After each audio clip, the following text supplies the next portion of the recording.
Mahigit 500 milyong pisong halaga ng kontrabando ang nasabat ng Philippine National Police mula Agosto 26 hanggang Nobyembre 27, kabilang ang smuggled cigarettes, petroleum products, agricultural items at iba pang pinagbabawal na kalakal.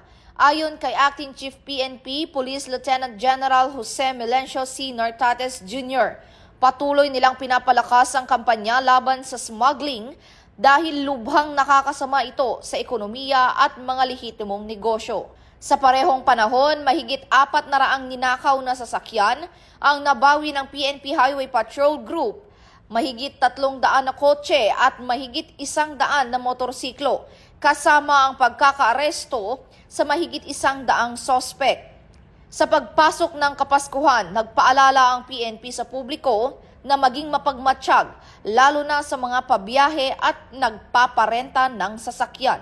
Lahat ng ito ay bahagi ng advokasiyang ang bagong PNP para sa bagong Pilipinas, serbisyong mabilis, tapat at nararamdaman.